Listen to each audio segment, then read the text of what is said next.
Cool. All right.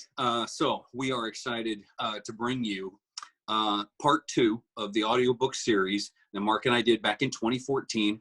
This is when Ronald tried to be a private investigator, and we're jazzed to have, well, I guess he goes by Richard Hull, but I always called him Ricky. Hey, Ricky, how's it going, man? Ricky's good. Yeah, good, man. Right off. Good. And Mark, I guess you have to be here too, huh? I get because I have to record, so. Oh, okay. We can't trust you to do that. The devices might not be charged. Yeah, folks don't know, but right before we went on, my phone fell and hit the floor. I have no idea what I'm doing. It fell apart immediately. Yes. So this is, I love part 2 for a lot of reasons. But most of the stuff I love is stuff that you guys did. Mark, you had the idea, I don't know if you remember, but you had the idea that we should change perspective going into the second part. And we knew there was a private investigator character because we'd written him in to the first part. But like we said last time, like we only knew so much. And you really took the driver's seat on creating a personality for him. And I played with some of his backstory and wrote about his dad and his brothers and stuff dying off. But you really crafted him. And I think he's a great character. I really like Ronald. He wants to do good, like all of the characters that we write, but he is just absolutely incompetent, and he lacks any type of internal drive. Like he has no stick-to-itiveness. I remember Ron White had a joke. He said, "My grandpa used to say about me, that boy's got a lot of quit in him." And I feel like Ronald's got a lot of quit in him. Anytime something bad happens, he's just going to start drinking or get into a fight. When I re-listened to it yesterday, I was thinking about how he's sort of like the opposite of Columbo. Like Columbo, everyone thinks is a dummy, and that's how he gets in. Is he pulls off this genius thing at the end. And you see Ronald, and I imagine him stocky and strong and sort of intimidating. But you spend any serious time with him, you realize he has no idea what's going on. No, yeah, he's a buffoon. And Ricky, one of my favorite things about this part is the layering of the music. Oh, it's beautiful.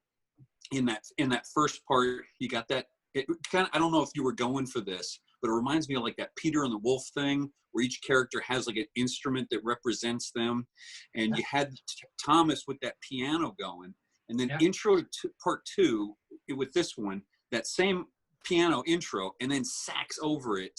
To give it that film noir thing, or I just love that. Can you talk a little bit about, I don't know, when you heard this, like what you did? Yeah, I mean, when you said private investigator, the first thing I thought of was saxophone, and that's kind of my bread and butter. That's my principal instrument. And to be honest, I don't get to do a lot of projects on the saxophone because people always say it's too loud, or it's too jazzy, or it's too brassy. And when it was Ronald's a private investigator, I thought of that smoky, he's in his office and it's all trashed and he's kind of drunk and whiskey, and you hear the sax come in. Like I immediately thought that. And once I had the feel down for the first episode and you guys really liked the music, I knew I was going to use that as a template. So I already kind of had the material. I could just layer it on top. And especially since, I guess this isn't too much of a spoiler, but this episode kind of starts where Thomas starts, right? They kind of start around the same time. So you're almost kind of in the same place. And the music kind of sets that atmosphere, the same atmosphere, I guess. Yeah. I really like that too, because that was one of the things that we tried to do intentionally. Todd and I talked about, should we pick up at the end of at the end of Thomas with Ronald? And we ended up, I mean, people will hear the episode, but essentially the timeline is almost exactly the same time. So the Thomas and Ronald start at the same time, and then they converge and end at the same time. And I really like the layering of the music that really helped reinforce that. Every time I hear it, I get chill bumps. I don't know about you, Todd. Yeah, absolutely. I joked in the last one, Mark and I just kind of put something decent together, and you made it 3-dimensional. That was it's supposed to be a compliment to you, also an insult to Mark. But But I appreciate it, but no. Hey, don't sell yourself short, because the story is really good, and it's easy to put good music with a good story. Or I mean, I guess my music's okay, but it made it easy. I think if the story was clunky, writing the music would have been really hard. And I've done some pretty high-end projects where they were kind of story or narrative, and it was weak and it was really hard to do. Whereas this one, it was a great story. All the characters were really good. I could hear, stuff immediately popped in my head. So the music was just kind of gravy on top of you guys, your nice steak there. Well, I think, and Mark, maybe you can talk more about this, but when I listened to the last 3 minutes of the first part and the last 3 minutes of this part, man, it just starts clicking. And a lot of it has to do with the tension of the writing, but also the tension of that background music, the great sound effects that you're throwing in nicely timed moments. I also like sometimes because Mark, you did your own Ronald's brother in the background laughing at him and stuff. Yeah. Those were timed, I thought, really well too. And sometimes you hear it just faintly in the back, and sometimes Ronald will say he hears something and we don't get to hear it. So you guys both had like some really good timing things that I think make the last few minutes of these first two really, really sharp. I couldn't agree more. And I tell you what, Todd, we're at around 6:30. So why don't you kick off the episode and we'll let them listen to it, and then we can come back and talk a little about some particulars. Absolutely. Enjoy this one. It's part 2 of 3. Someday there'll be a 4th. Maybe we'll talk more about that next week. And please enjoy When Ronald Tried to Be a Private Investigator.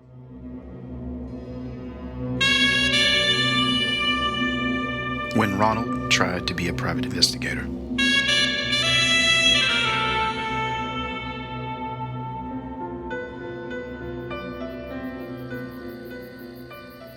I really don't even remember pulling the trigger. I think I might have screamed too, but I don't remember that. I remember the gunshot though. It still rings in my ears. Look, it was dark, okay? And I hate the fucking dark. Always tripping over stuff and bumping into things. Shit, I really needed to get it together. I'd been following the perp for a few days.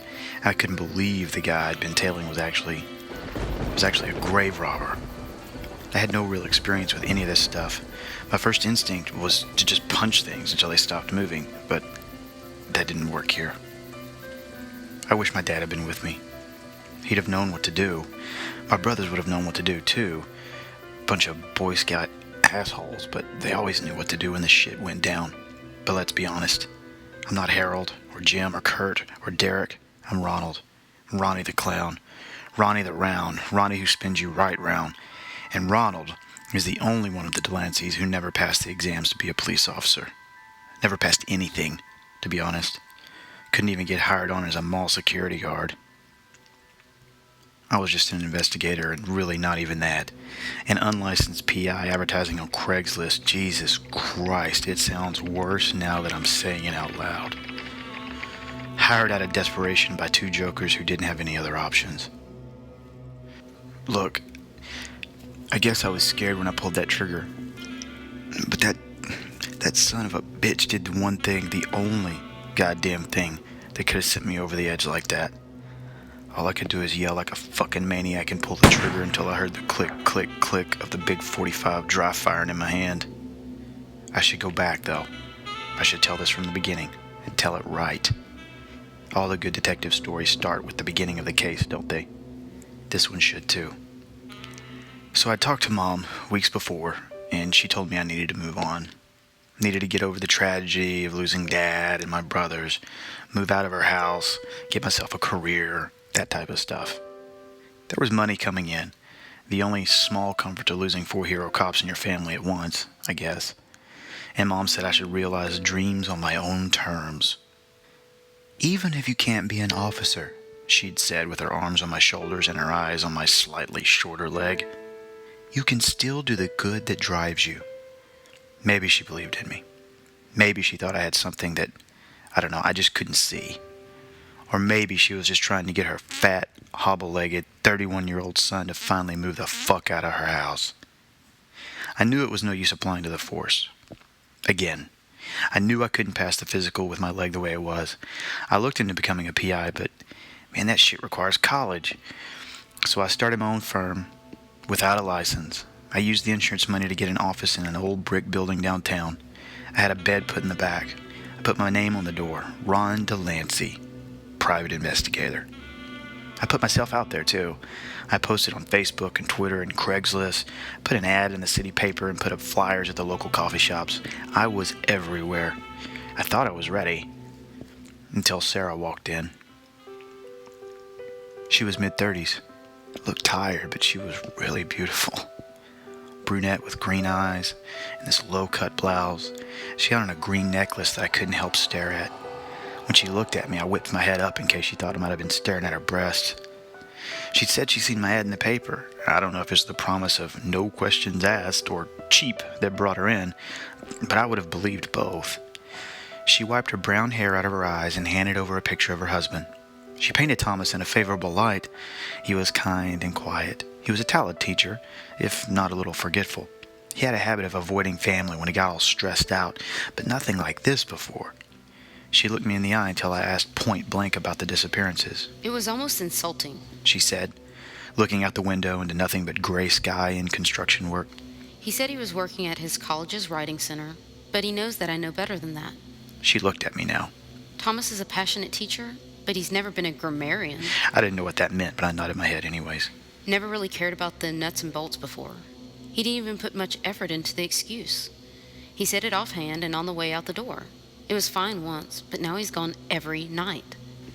I see. I started writing on my notepad because I thought it would make me look professional to take notes. All I'd written, though, was tired, beautiful, and then I drew a picture of a smiley face. Mr. Delancey, she said, sitting up and looking stiff. If he's going to a prostitute for kicks, I don't want to know. I'm not trying to catch him screwing around. It's just that he's bringing in money now that he's never been able to provide.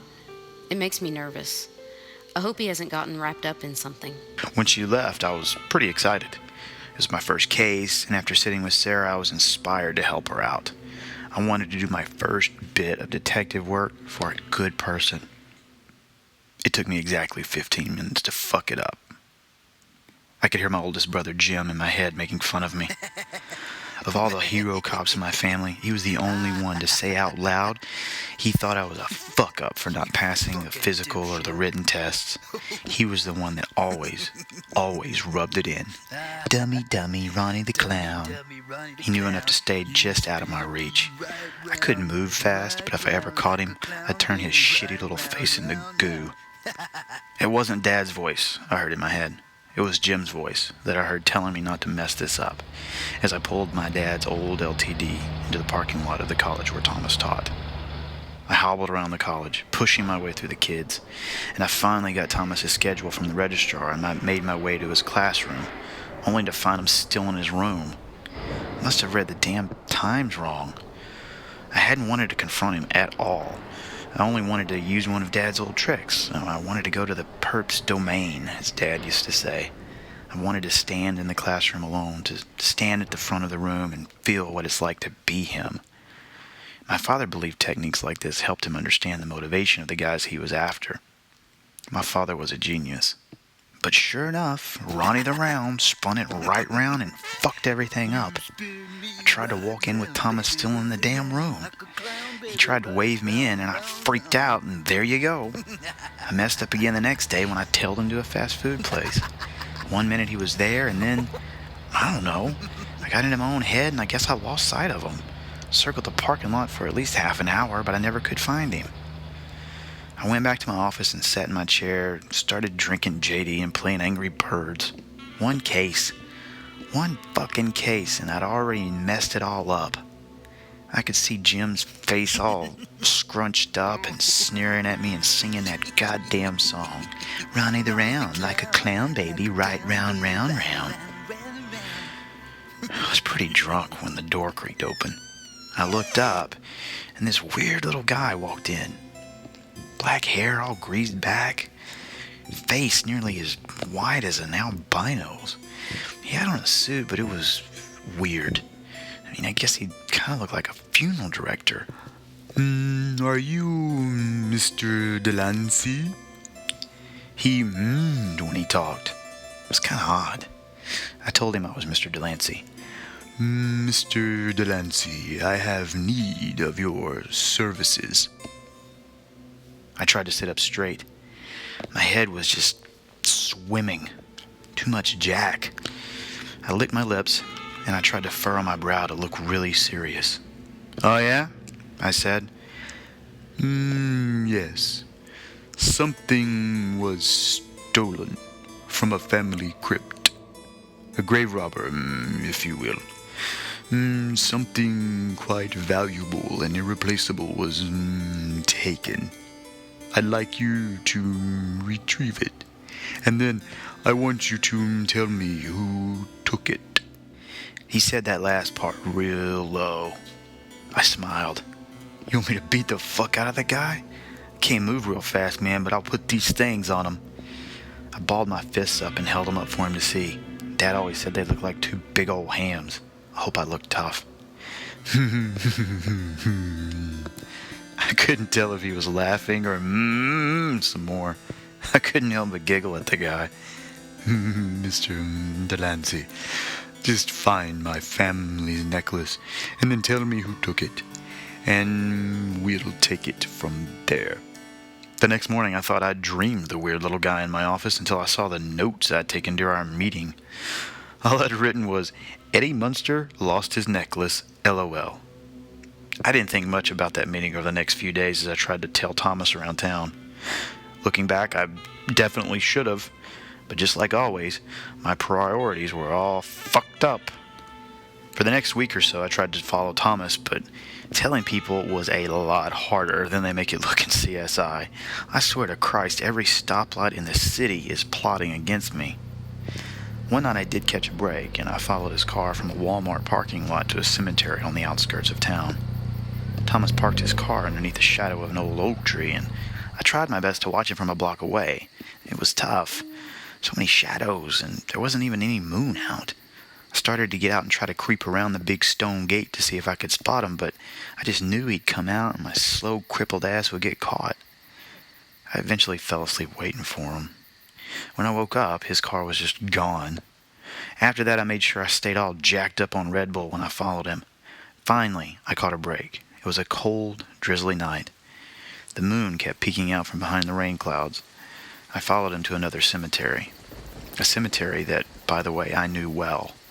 Knew far too well. God damn, I'm a moron. You'd think I'd have worked it out by now, but nope. Nope. Running the round, just like a clown.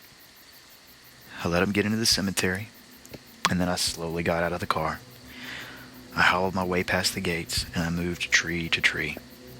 I must have looked ridiculous. But whatever. I mean, he didn't see me. And I finally saw Thomas. I just couldn't believe what I was looking at. From only a few hundred feet away, I saw him dig a big hole, climb into the grave, and pull out other people's heirlooms. I mean, he wasn't even careful. He turned on his headlamp and examined the shiny stuff he'd stolen before pocketing it and moving on to another grave. A chill went down my spine as he smiled wickedly. The bastard was even whistling along with his iPod. And then it hit me. I thought of that creepy Eddie Munster-looking motherfucker from my office. Necklace. Jade. Sarah. I'd seen the fucking thing. I'd seen it. Right in front of me. And like a big, dumb oaf, I was so mesmerized by a woman I hadn't even noticed. I could hear Jim laughing in my mind. I could hear him. My stomach knotted up. I started to turn and run right then, but I knew with my bad leg I'd never make it out of the cemetery without Thomas noticing me. So I kept following him. Slowly. I wanted to bust him right then and there, but I didn't have it in me. I was just too scared. And then I noticed where he was going. Which crypt he was heading towards. And I stood in the rain, fucking shivering from the cold, not able to move. I just watched. I think he might have even saw me. I mean, if he did, it didn't slow him down any. I watched him bang out the lock on the door, and then when I saw the door to the Delancey crypt swing open, I just lost it. Just lost it. Completely. I had still been recovering from their deaths. Dad and the boys had all been gunned down trying to clean out one of the most notorious drug houses in town. That was 9 months ago. Everything had started out fine with the bust. They thought they'd secured the area, but they didn't anticipate the guys hiding in the basement. My father walked through the wrong door at the wrong time, simple as that. And every proud son of his that was present marched to their deaths trying to avenge him. 4 Delanceys shot in cold blood in one stairwell. 4 proud cops put to bed early, neatly stacked in one crypt. And now this criminal was defiling their eternal resting place.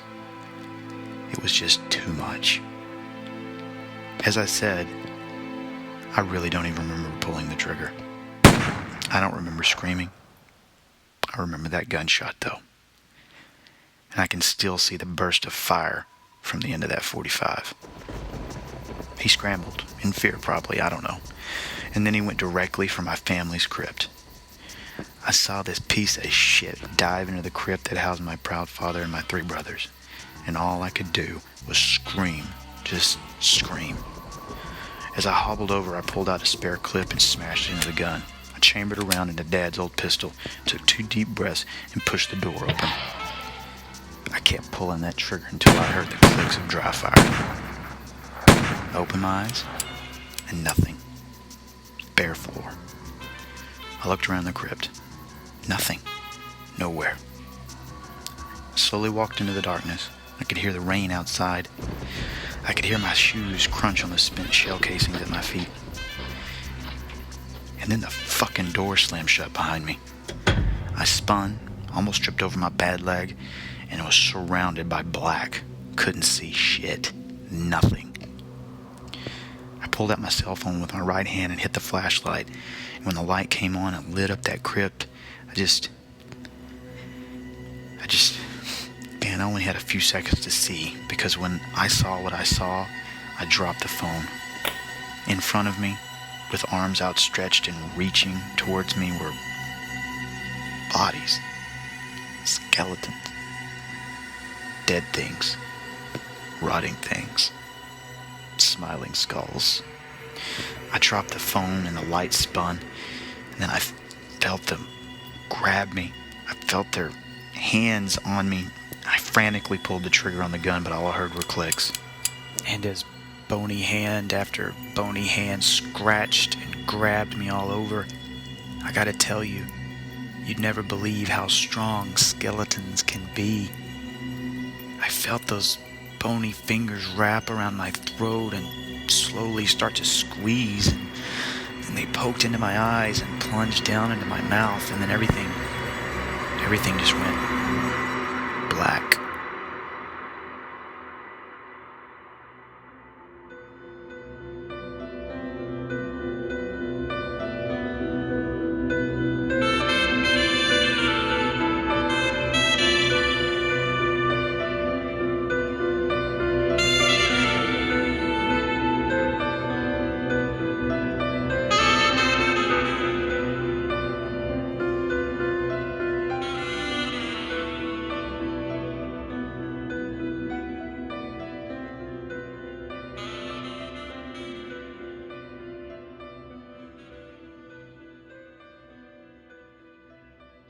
All right.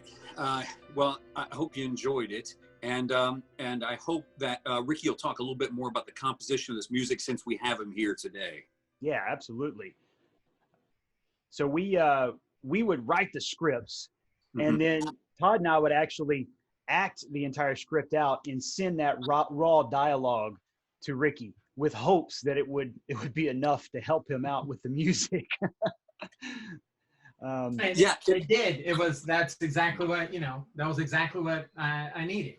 So just to kind of go off the dialogue, probably the hardest step was getting started. So the first episode, actually before the dialogue, I read the scripts. We were on Google Docs and I was like, wow, this is great. And then got the dialogue, and it's always that getting started. Mm-hmm. You know, you're looking at all your pencil and paper and all your notes or all your keys. What do I do? And once I figured out how to start, and I think I sent you guys from the Thomas Grave Robber that first intro. Once it was like, that's it, then I just kind of went off of that. So I still have those too. I think you titled them sketches, is what you were calling them. Yeah. The Thomas sketch, Ronald sketch, and even a Wade sketch. And it always, every time we got those, Todd and I listened to them. It was like, this is great. Please keep doing that. Oh, good. Yes.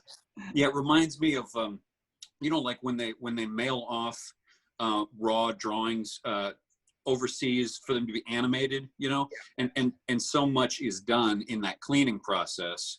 And I can only imagine what it feels like as the writer creator to like get that animated show back or that film and to see what's been done. I always felt like that with Ricky with the music. We would finish writing it and we would pick a day and perform it and then send it to you. And then it came back like this other thing, this fully kind of realized thing. And you had little flourishes. I'm thinking of the little saxophone flourishes during tense moments in the cemetery that I can, all of a sudden I can see faces and see reactions that were not written, you know, but that it gives that, the musicality gives it more emotion. It's great. And I think there were a couple of times where you guys said, hey, at this part, I was thinking of this, but then the music did this, and I didn't think of that. Yeah. And, you know, it kind of just organically flowed into what ended up happening. And I have to say, I love the sound effects you use for the gunshots and the way that it's mixed. If folks haven't listened to these with headphones on or with a good stereo system, listen to it like that, because man, whenever those gunshots go off and in the dry fire, you can hear it clicking. That is such a great moment, and the sound like right in your ears. Yes. Great. Yeah, and that sound effect, Mark, you say skulls smiling. Yes. And then there is this terrible sound after that. I can almost see this smile opening. It's just great. Yeah. I don't know what I did there, but it was good. You know, I will tell you, you know, I have all these toys in here, and when I listened to it the other day, I can remember when it talked about all the skeletons grabbing and all that kind of stuff. Yeah, I'll show you. I use my little kalimba. See, I have all these little toys in here. So cool. When I hear things like, oh, skeletons, I thought, oh, that'll work for this. Or Ronald is, you know, walking around. Okay, I'm going to do a saxophone. You kind of catalog all these sounds. That's great. And just see what works. Well, and the first one, I know we had a discussion with you after the first one. I think you told us something along the lines of you didn't know how much we wanted you to input, how much music, how much sound effect. And we were like, just go all in, buddy. Like, throw as much stuff as you want. And I think in Ronald, you really see that start to happen. And then I don't know about you, Todd, but when we get to Wade, when we get to part 3 next week, I started writing with sound effects in mind. I'm like, okay, this is a place where he could really go crazy. Some screams or some, and I don't want to give anything away, but there's some really cool places for sound effects. Yeah, it almost made us more creative to know that we had that element that was going to be piled on top. Yeah. And this might be a good time to wrap up. As you're talking about Wade, you guys, when we re-release Wade, you got to hear Ricky's epic soundtrack. Like, I think the writing is pretty good in 3, but the music is really what does it. It was a lot of fun. That was a real fun one. Yeah. I remember listening to that one. I know I listened to it with you here, Ricky. I don't know if Todd was here too, but we were in the media room. Yeah. And I've got all the speakers, and that end part, oh gosh. You had it cranked. Yeah. Jesus, when that end part kicks in and shit goes sideways. It's amazing. Yeah. Really thanks, guys. Thanks. Good times. All right, Mark, should we wrap up? Yeah, I think so. I think the only thing I want to say, if this is okay with you, Todd, 2 things. The scope of the story is about to dramatically increase. Like, these first 2 stories have been really small personal stories in this overarching tale. When Wade tries to save the world, the 3rd part, the world opens up in a really, really big way. Yeah, go ahead, Todd. Sorry. I was going to say, one of the great things that you added when you decided that we should make this different perspectives each time, and then Ricky, when you adding the music and doing something stylistically different with each one, it made it fun to kind of give each of these its own identity. With the first one, I kind of thought of like a suspense thriller, and in the second one, you got kind of like a film noir vibe, and the third one, when we get to Wade, to me, it's like a supernatural horror comedy. It's like a poor man's Ghostbusters a little bit, but it's a big one. Yeah, I hope people are excited. I don't know which one I like better, Wade or Clarissa. I really like Clarissa as well. That one's fun. Oh yeah. And the other thing I wanted to make sure I mentioned, the cover for this, a friend of mine, Serena Fast, did a couple of little sketches for me of the characters of Sarah and Ronald. So whenever you see the art, that's Serena's art, and I'll put a link to her Instagram if that's okay with you too. Right on. That's great. Yeah. Great. Yeah. All right. Sounds good. Okay. Well, everybody enjoy this. Todd, Ricky, you got any final thoughts for us? Nope. Todd? Not me, man. But Ricky, thanks for joining us, man. Yeah. Thanks for having me. I love talking to you guys. Right on. Okay, folks. We'll see you soon for the next part.